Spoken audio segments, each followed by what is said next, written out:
인생이 항상 밝고 빛난 대낮 같으면 좋겠지만 그렇지가 않습니다. 때때로 생각지 않던 때에 캄캄한 밤이 찾아오기도 합니다.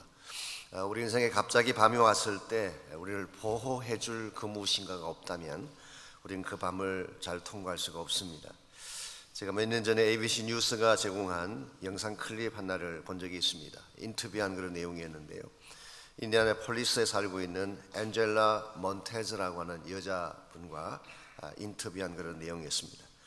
이 여자분은 책 캐싱 스토어에서 일을 하시는 분이신데 하루는 권총을 든 강도가 그 안에 들어왔습니다. 그리고 권총을 코에다 들이대면서 캐시를 다 내놓으라고 이렇게 협박을 했습니다. 참으로 위험한 순간이죠. 자칫하면 생명을 잃을 수도 있는 그런 순간인데 그때 앤젤라 자매가 무슨 생각인지 원하는 대로 더 가져가라고 그 캐시박스를 오픈해 준 후에 그 자리에 무릎을 꿇고 기도하기 시작을 했습니다. 근데 그 기도의 내용이 자기를 살려달라고 기도하는 것이 아니라 그 권총을 든 청년 강도를 위해 기도한 것입니다. 하나님, 이렇게 무모하게 자신을 던지기에는 너무 젊은 나이입니다. 이 범죄의 상황에서 그를 건져내어 주십시오라고 간절하게 기도를 했습니다. 그랬더니 그 청년 강도가 총을 내려놓고 같이 울음을 터뜨리기 시작을 하는데 사실은 직장도 잃어버렸고 집도 마땅하지가 않고 2살짜리 아들이 배가 고프다고 우는 모습을 보고 자기도 모르게 이렇게 강도질을 하게 되었다고. 그래서 함께 축복하며 기도해 주었더니 당장 필요한 돈이 20불이니까 20불만 달라 그렇게 해서 받아가지고 가서 나중에 그것마저도 다시 돌아와서 갚았다고 하는 그런 이야기였습니다. 그 기도가 이 한 자매님만 살린 것이 아니라 한 청년의 인생을 건져낸 것입니다. 인터뷰를 했던 그 앵커우먼이 마지막으로 남긴 코멘트가 이런 코멘트였습니다. 위기의 순간에 앤젤라는 더 높은 차원의 능력을 붙잡았다. 그것이 바로 기도였다. 그리고 기도야말로 모든 영혼을 지켜주는 방패다. 그런 이야기를 했습니다. 여러분, 기도는 위기의 때, 환난의 때에 우리 인생을 지켜주는 방패가 됩니다. 왜냐하면 기도 속에는 하나님이 준비해 놓으신 특별한 능력과 은혜가 있기 때문에 여러분께서 기도하시면 자녀가 어디에 있든지 보호받을 줄 믿습니다. 기도할 때에 교회가 보호받고 기도할 때 우리 민족이 보호를 받는 것입니다. 만약 우리의 삶을 우리가 마음대로 핸들할 수 있다면, 내가 생각하는 것처럼 모든 인생이 잘 진행된다면 기도 없이, 하나님 없이도 인생을 살아갈 수가 있겠지만 말씀드린 것처럼 인생 여정 자체가 예측 불허입니다. 언제 어디서 어떤 일이 터질지 알 수 없는 것이 우리 인생의 길이기 때문에 항상 우리를 보호해 줄 보호자가 필요한데 바로 그 보호자가 기도에 응답하시는 하나님이십니다. 여러분의 삶 가운데도 생각지 않던 밤이 찾아오고 생각지 않던 위기가 찾아온 분이 계실 것입니다. 그때 여러분이 하나님께 나가서 기도한다면 하나님 반드시 임재하셔서 여러분의 삶을 덮어주시고 보호해 주실 줄 믿습니다. 이런 측면에서 어둡고 캄캄한 밤길을 여행하는 여러분과 제가 어떻게 하면 하나님 안에서 보호함을 받고 하나님의 특별한 은총 가운데 살아갈 수 있을지 오늘 주신 이 본문을 통해서 이것을 함께 나누보려고 합니다. 오늘 같이 지금 본문에 보시면은 온 땅을 덮는 밤의 현실 앞에서도 하나님 때문에 보호받고 그 밤을 잘 통과했던 이스라엘 백성에 대한 이야기가 오늘 11장과 12장에 걸쳐서 기록이 되어 있습니다. 오늘 주신 이 말씀은 지금까지 우리 9가지 재앙을 소개해 드렸는데 이제 마지막 10번째 재앙에 대해서 오늘 본문 이하가 소개를 하고 있습니다. 지금까지의 재앙도 무서운 것이었습니다만은 그러나 이 마지막 재앙은 더 무서운 것입니다. 왜냐하면 이것은 죽음에 관한 것이었기 때문에. 지금까지 주어졌던 9가지 재앙이라고 하는 것은 생활에 불편함은 있었지만 생명에는 지장이 없었습니다. 가축이 죽는다든가 몸에 질병이 찾아온다든가 채소와 곡물을 빼앗기긴 했지만 생명에는 지장이 없었는데 이 마지막 재앙은 모든 애굽에 살고 있는 주민들의 생명을 쳤다는 면에서 그 차원이 다른 것을 발견할 수가 있습니다. 5절 말씀 보시면 애굽 땅에 있는 모든 처음 난 것은 왕위에 앉아있는 바로의 장자로부터 맷돌 뒤에 있는 몸종의 장자와 모든 가축의 처음 난 것까지 다 죽임을 당하게 되리라. 가장 높은 위치에 있는 바로부터 시작해서 맷돌 뒤에 있는 여종의 장자까지, 심지어 모든 생축의 첫 번째 난 것까지 다 죽임을 당하리라. 이 고대 사회에서 장자라고 하는 것은 그 가정 전체를 대표하는 사람입니다. 그러므로 장자를 친다는 것은 모든 백성에 대한 사망 선고를 의미하는 것입니다. 그래서 6절 말씀 보십시오. 애굽 온 땅에 전무후무한 큰 부르짖음이 있으리라. 여기서 큰 부르짖음은 단순한 소리가 아니라 NIV 성경에서는 wailing, 통곡 소리라 그렇게 번역을 했습니다. 옛날 우리 번역 성경에도 전무후무한 곡성이 온 애굽 땅에 울려 퍼졌다 그렇게 번역을 했죠. 이 통곡의 소리, 사람들이 죽고 장자들이 죽어 나가는 그 모습을 보면서 온 애굽 땅에 곡성이 들리고 통곡의 소리가 들려지게 될 것이다. 자, 이와 같은 무서운 재앙이 언제 일어났을까요? 4절 말씀 보시면은 한밤중에 이 모든 것이 일어난 사실을 밝히고 있습니다. 여기서 밤중이라고 표현한 것은 단순한 시간적인 차원의 밤이라기보다 영적인 의미에서의 밤을 내포하고 있습니다. 일반적으로 성경에 나타난 밤이라는 시각은 몇 가지 상징적인 의미를 담고 있죠. 첫 번째가 밤은 고난의 시간으로 소개되고 있습니다. 욥기 35장 9절에 보면 밤을 학대와 압제의 시간으로 묘사를 했죠. 마태복음 14장 24절에는 밤을 풍랑만난 시간으로 묘사하기도 했습니다. 예수님의 제자들이 배를 타고 가다가 풍랑만난 시각이 한 밤이었습니다. 두 번째로 밤은 허무의 시간으로 표현되고 있습니다. 누가복음 5장 5절에 보면 밤이 맞도록 수고하였으나 얻은 것이 없었다. 밤새 일을 했는데 남은 것은 빈 그물 뿐이었다. 즉 허무와 절망의 시간을 밤으로 표현했습니다. 세 번째로 밤은 중단의 시간, 멈춤의 시간으로 표현하기도 했습니다. 요한복음 9장 4절에 보시면 때가 아직 낮임에 나를 보내신 이의 일을 하여야 하리라. 밤이 오리니 그때는 아무도 일할 수 없느니라. 일할 수 없는 시각, 모든 것을 멈추어야 하는 시각, 이것을 밤이라고 했습니다. 그러므로 밤이 찾아오기 전에 아직 건강할 때에 하나님이 주신 일들을 감당해야 될 줄 믿습니다. 성경에는 이와 같이 밤이라고 하는 것은 고난과 또한 멈춤과 허무함의 시간을 의미하는 것으로 표현이 됐습니다마는 오늘 본문에 기록된 밤은 지금 소개해드린 것보다 훨씬 더 심각한 밤이었습니다. 왜냐하면 이것은 심판이 임하는 밤이었기 때문에, 그것도 하나님께서 직접 내려오셔서 심판하시는 심판의 밤. 그래서 4절을 다시 보시면 모세가 바로에게 이르되 여호와께서 이와 같이 말씀하시기를 밤중에 내가 애굽 가운데로 들어가리니 그랬어요. 하나님이 직접 개입하셔서 심판하시겠다는 뜻입니다. 지금까지의 재앙은 중개물을 통한 재앙이었죠. 예를 들면 이를 통해서, 파리를 통해서, 우박과 메뚜기를 통해서 내려진 재앙이었는데 이 마지막 재앙만은 하나님께서 직접 애굽 가운데 내려가서 실행하시겠다고 말씀합니다. 왜냐하면 이것은 단순한 심판이 아니라 최후의 심판을 상징하는 말씀이기 때문에 그렇습니다. 인류 역사를 살펴보게 되면 하나님께서 여러 민족이나 국가들을 심판하셨죠. 그러나 이것은 하나님이 직접 개입하셨다기보다는 무엇인가를 통해서 심판하셨어요. 예를 들어서 범죄한 이스라엘을 심판하실 때는 아수르 제국을 들어서 심판했습니다. 남쪽 유다 왕국을 심판하실 때에는 바벨론 제국을 들어서 심판하셨죠. 그런데 말세가 오게 되면 기근과 전쟁과 지진과 재난을 통해서 또 하나님이 심판하시는데, 이 모든 것이 끝이 나고 마지막 최후의 심판이 되면 그때는 하나님이 직접 심판하십니다. 하나님이 직접 심판대에 앉으셔서 우리 모든 자들의 죄를 다스리고 심판하실 때 과연 이 심판을 피할 수 있는 자가 있을까요? 이 엄청난 재앙의 심판을 감당할 사람이 있을까요? 어느 누구도 이 심판의 밤을 감당할 그와 같은 가능성을 가진 사람은 한 명도 없습니다. 그런데 오늘 7절 말씀 보니까 하나님께서 준비하신 너무나 귀한 복음의 메시지 하나가 7절에 소개가 되어 있습니다. 그러나 이스라엘 자손에게는 사람에게나 짐승에게나 개 한 마리도 그 혀를 움직이지 아니하리니 여호와께서 애굽 사람과 이스라엘 사이를 구별을 하는 줄을 너희가 알리라. 여기 구별이라고 하는 단어가 나옵니다.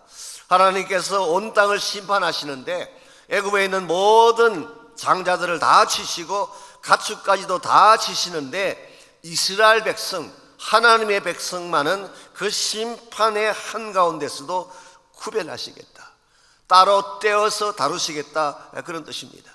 여기에 하나님의 특별한 배려가 있고 하나님이 아니면 주실 수 없는 특별한 축복이 소개가 되어 있습니다. 하나님은 죄를 범한 온 인류를 심판하시지만, 애국 사람들을 다 심판하시지만 그 심판의 한가운데도 불구하고 하나님은 하나님의 백성을 위한 특별한 준비를 하시고, 그리고 심판 가운데서 건져내어 주실 것을 약속하고 계십니다. 오늘 여러분과 저의 삶에도 동일한 원리가 적용될 수가 있습니다. 우리가 잘나서 살고 있는 것이 아니라 하나님이 특별한 배려로 우리를 구별시켜 주시기 때문에 많은 사람들이 밤을 맞이할 때에 밤을 통과하지 못하고 무너지는 순간이 올지라도 하나님을 경외하고 믿는 하나님의 백성에게는 하나님이 준비하신 특별한 축복이 있기 때문에 밤이 와도 그것을 넘어갈 수가 있고 밤이 와도 그것을 정복해낼 수가 있는 것입니다. 그렇다면 밤이 왔을 때에 우리가 감당할 수 없는 고난의 밤, 심판의 밤이 왔을 때에 이것을 넘어가려면 도대체 무엇이 필요할까? 하나님께서 여러분과 저를 위해 준비해 놓으신 특별한 준비가 과연 무엇일까? 오늘 11장 12장을 통해서 하나님이 이 심판의 때, 어두운 밤의 때에 여러분과 저를 위해 준비하신 세 가지 특별한 준비를 소개해 드리려고 합니다. 첫 번째로 이 심판을 피할 수 있는 은혜를 준비해 주십니다. 죄와 심판을 넘어갈 수 있는 특별한 은혜를 하나님께서 준비해 주십니다. 우리 잠깐만 뒤로 가셔서 12장 12절 13절을 잠깐 보시기 바랍니다. 12장 12절 13절. 내가 그 밤에 애굽 땅에 두루다니며, 즉 하나님께서 밤에 직접 애굽에 나타나셔서 모든 애굽 땅에 있는 자들을 치시는 죽음의 심판을 하실 때를 말합니다. 사람이나 짐승을 막론하고 애굽 땅에 있는 모든 처음 난 것을 다 치고 애굽의 모든 신을 내가 심판하리라. 나는 여호와라. 내가 애굽 땅을 칠 때에 그 피가 너희가 사는 집에 있어서 너희를 위하여 표적이 될지라. 내가 피를 볼 때에 너희를 넘어가리니 재앙이 너희에게 내려 멸하지 아니하리라. 여기 나타난 피가 누구의 피일까요? 어린 양의 피입니다. 장차 오실 예수 그리스도의 피를 상징하는 것입니다. 하나님께서 애굽에 있는 모든 장자를 다 치고 애굽 땅에 죽음의 사자가 찾아와서 온 애굽을 재앙으로 덮을 때에 하나님께서 보내신 어린 양의 피를 문설주와 인방에 바른 집은 그 심판이 넘어가리라. 그래서 나온 유명한 단어가 pass over, 넘어간다. 그래서 유월절이라는 단어가 여기서 나온 것입니다. 내일 아침에 여기에 대해서 조금 더 자세하게 제가 소개를 해드리려고 합니다만은, 하나님은 어린 양 대신 예수 그리스도의 피를 통해서 심판이 와도 심판을 넘어갈 수 있도록 은혜를 베풀어 주시는 것입니다. 솔직히 말씀드려서 이 땅 가운데에 심판을 면할 수 있는 사람이 어디 있겠어요? 여러분이나 저나 다 죄인이지 않습니까? 우리 가운데 죄인 아닌 사람이 한 사람이나 있습니까? 아무도 없습니다. 우리 모두는 다 죄를 지었고 심판받아 마땅한 그런 사람인데, 하나님은 예수님의 피 하나만 보시고 이 모든 심판을 넘어가게 하시는 것, 이건 말로 다 할 수 없는 큰 은혜입니다. 로마서 8장 1절에 보면, 그러므로 이제 그리스도 예수 안에 있는 자에게는 결코 정죄함이 없나니 이는 생명의 성령의 법이 죄와 사망의 법에서 너희를 해방하였습니다. 그렇게 말씀하셨어요. 누구 안에 있는 자에게 정죄함이 없다고요? 그리스도 예수 안에 있는 자에게. 우리가 그리스도 안으로 들어오면, 그리스도의 보혈 안으로 들어오게 되면 하나님이 예수님의 피를 보시고 우리를 정죄하지 않고 심판치 않겠다고 하는 약속입니다. 그러므로 제일 중요한 게 뭘까요? In Christ, 그리스도 안으로 들어오는 것입니다. 여러분께서 막연하게 신앙 속으로 들어왔다고 말씀하시지만 종교 생활 속으로 들어오는 것만으로 충분하지가 않습니다. 그리스도 안으로 들으셔야 돼요. In Christ. 그리스도 안으로 들으셔서 그분을 여러분 인생의 구원자로 고백할 때에 예수의 피가 우리를 보호해 주시고 이번 사망의 재앙마저도 넘어가게 하시는 것입니다.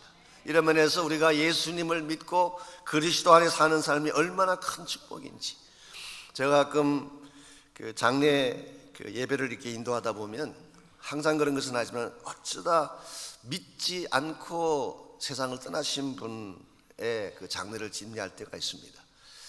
그때만큼 힘들 때가 없어요. 무슨 말을 해야 될지를 모르겠어요. 그냥 뭐 심심한 애도를 표합니다. 이걸 충분하지가 않잖아요. 우리가 이 장례 예배는 사실 우리 크리스찬의 장례 예배만큼 복음이 극명하게 드러나는 시간이 없습니다. 이 죽음이라는 그 최대 절망 앞에 우리가 가진 소망의 실체를 보여줄 수 있는 자리가 바로 장례식장입니다. 그런데 믿지 않고 떠나신 분에게는 뭐라고 해드릴 말씀이 없어요. 믿지 않고 떠나셨는데 잘 될 겁니다, 평안하실 겁니다 말할 수도 없는 거고, 정말 참 어려운 때가 이 믿지 않고 떠난 분들을 장례할 때인데요. 언젠가 한 번은 제가 장례 예배를 인도하는데 저희 교회 나오시는 신실하신 집사님의 부인이 좀 암으로 고생을 하시다가 먼저 돌아가시고 이제 장례 예배를 저희들이 드리게 됐습니다. 그때 이제 제가 설교가 끝나고 가족 인사로 나오신 그 집사님이 하셨던 인사말이 참 저에게 인상적이었어요. 여기 나오셔서 다른 이야기 한마디도 안 하시고 딱 이렇게 말씀하셨어요. 여러분 예수 믿으십시오. 하나님 참 좋으신 분입니다. 제가 지금까지 들었던 장례식에 나온 인사 중에 이것만큼 제 마음에 와닿는 인사가 없었어요. 그 자기 부인이 세상을 떠나고 모든 자들이 우는 통곡하는 그런 자리, 엄숙한 자리인데 여러분 예수 믿으십시오. 하나님 좋으신 분입니다. 이 말씀을 할 수 있다는 게 얼마나 큰 축복이에요. 이번 죽음마저도 이와 같이 억셉트할 수가 있고 죽음 이후에 더 아름다운 천국이 있다는 사실을 선포할 수 있는 자, 이게 바로 구원받은 백성만이 누릴 수 있는 은혜요 축복입니다. 하나님은 심판의 때에 이와 같이 어두운 심판의 한밤중에도 예수 그리스도의 피를 통하여 은혜를 준비해 주십니다. 두 번째로 하나님은 인생의 밤에 평강을 준비해 주십니다. 세상에 줄 수 없는 평화를 이 하나님께서 친히 준비해 주시는 것입니다. 오늘 6절 말씀, 7절 말씀을 다시 보십시오. 11장으로 돌아오셔서 애굽 온 땅에 전무후무한 큰 부르짖음이 있을지라 그러나 이스라엘 자손에게는 사람에게나 짐승에게나 개 한 마리도 그 혀를 움직이지 아니하리라. 자, 이 표현이 무엇을 말하는 것일까요? 개의 혀가 움직이지 않는다, 이 말은 짖지 않는다 그런 뜻입니다. 일반적으로 개가 왜 짖을까요? 개가 짖는 이유는 공포가 왔을 때 짖는 것입니다. 두려움이 왔을 때 짖는 것입니다. 그런데 이 고센 땅에 살고 있는 이스라엘 백성의 지경에는 개가 짖는 소리가 하나도 들리지 아니한다. 이 표현은 다른 말로 말하면은 퍼펙트한 고요함, 평화가 온다 그런 뜻입니다. 왜 이제 애굽의 온 땅에는 통곡 소리가 들리고 부르짖음 소리가 들리고 있는데 고센 땅에는 이와 같이 고요한 신비로운 평화가 임할까요? 거기에는 하나님께서 임재하셔서 그 땅을 덮고 있었기 때문에, 하나님이 임재하셔서 덮고 있는 그 지역은, 그 가정은 감히 건드릴 수 없는, 세상이 줄 수 없는 평화가 임하게 됩니다. 온 세상이 다 통곡하고 우는 날이 와도 하나님 품 안에 있는 사람들은 세상이 줄 수 없는 신비한 평화를 누릴 수가 있는 것입니다. 여러분 오해하지 마십시오. 이것은 문제가 없다는 뜻이 아닙니다. 문제가 있고 고통도 있고 여러 가지 많은 소요가 나겠지만 하나님 안에 있는 자에게는 세상이 줄 수 없는 평화가 임해서 고통 가운데서도 찬양하고 평화를 누릴 수 있는 복, 이게 바로 하나님이 준비하신 두 번째 축복입니다. 욥기 35장 10절에 보면 하나님을 어떤 분으로 묘사하고 있나요? 우리로 하여금 밤중에 노래하게 하시는 하나님. 밤이 오면 다 울어야 되고 통곡해야 되고 슬퍼해야 되는데 밤중에 노래하게 하시는 하나님. 사도행전 16장에도 보시면은 사도 바울과 실라가 빌립보에 갇혔을 때에 그 옥 한가운데서 한밤중에 뭘 했나요? 노래했습니다. 찬양하며 노래했을 때에 옥터가 달리고 옥문이 열리고 간수가 회개하는 구원의 사건이 일어나지 않았습니까? 이게 성도들만이 누릴 수 있는 축복이에요. 고난이 왔지만, 밤이 찾아왔지만 그 한밤중에도 하나님 안에서 노래하기 시작할 때, 그때 어둠이 우리를 침공하지 못하고 고난이 왔을지라도 하나님의 영광을 선포할 수가 있는 것입니다. 오늘 제가 설교 끝나고 찬양하려고 준비한 찬양이 여러분 잘 아시는 413장, 옛날 찬송은 470장인데요. 여러분 너무나 즐겨 부르시는 찬송이죠. 이 찬송을 쓰신 분이 스패포드라고 하는 원래 무디가 목회하시던 그 교회의 안수 집사님이셨습니다. 시카고에. 이분은 변호사이기도 하셨고 또 시카고 대학에서 법의학을 가르치는 교수도 하셨던 그런 분이신데, 그리고 교회도 잘 섬기시는 아주 신실한 그런 집사님이셨죠. 근데 그 과정에 어느 날 갑자기 정말 생각지도 못한 그런 불행한 일이 벌어졌습니다. 부인 되시는 분이 좀 몸이 불편하셔서 부인과 네 딸을 먼저 유럽으로 이렇게 배를 태워서 이렇게 보내주고, 보내는 다른 일이 있어서 나중에 가려고 가족들을 먼저 배에 태워서 보냈는데, 그게 1873년도에 일어난 일입니다.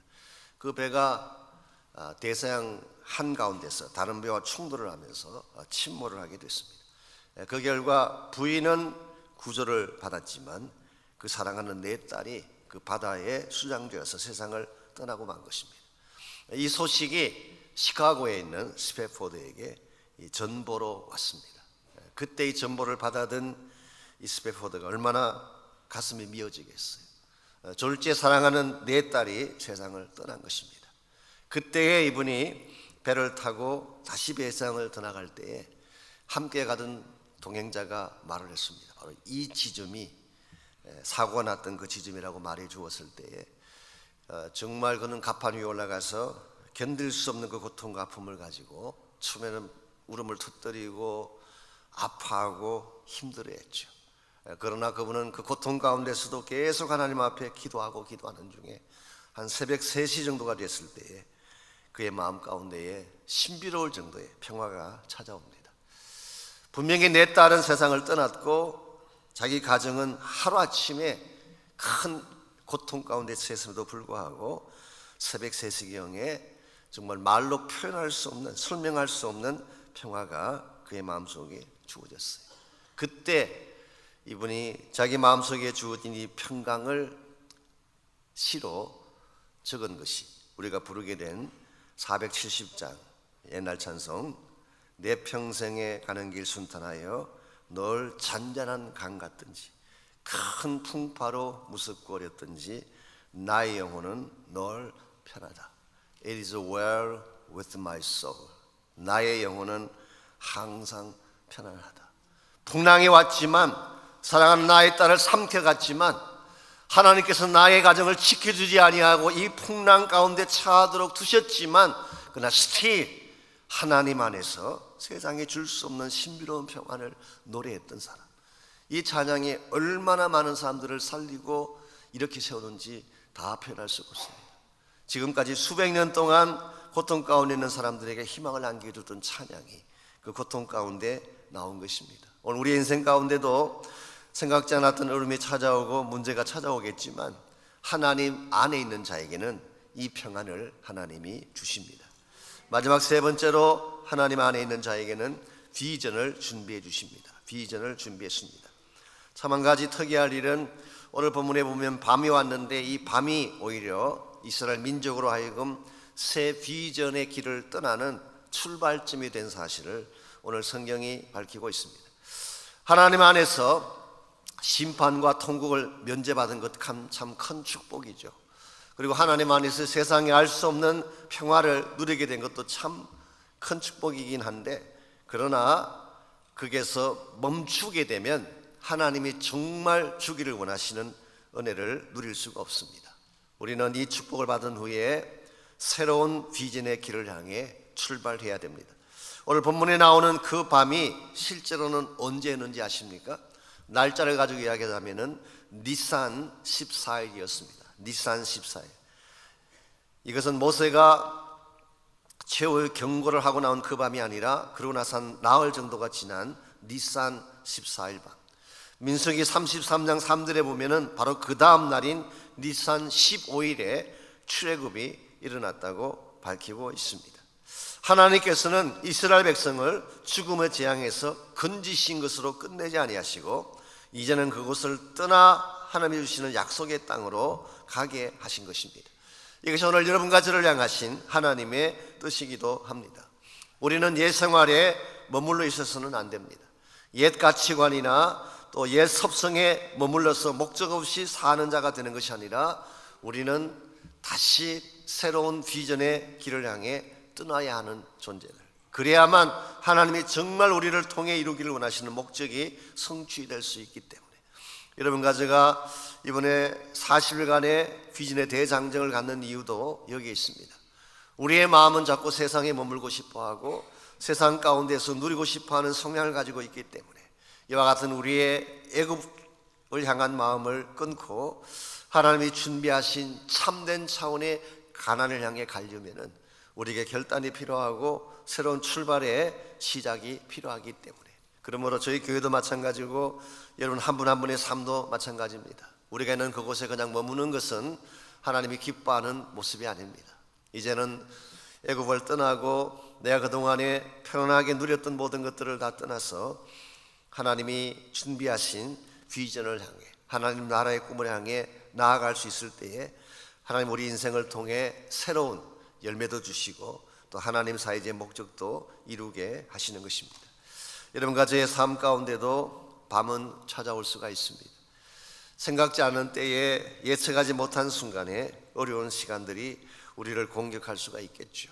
그러나 그리스도 안에 있는 자에게는 문제가 없습니다. 하나님 안에 있는 자에게는 하나님이 반드시 한밤의 재앙에도 불구하고 우리를 지켜주실 것이기 때문에 우리를 보호해 주시고 우리에게 세상에 알지 못하는 평안을 안겨주시고 그리고 우리로 하여금 이 밤을 지난 후에 또 다른 차원의 킹덤 비전을 향해 나아가도록 인도하실 것이기 때문에 여러분 한 분 한 분이 이 사실을 기억하고 혹시 여러분 삶 속에 고난이 왔을지라도 고난에 묶여서 여러분의 갈 길을 멈추지 마시고 고난을 통과하고 고난을 이겨내어서 더 높은 차원의 비전을 이루고 하나님의 나라 꿈을 향해 나아갈 수 있는 여러분 모두가 되시기를 바랍니다.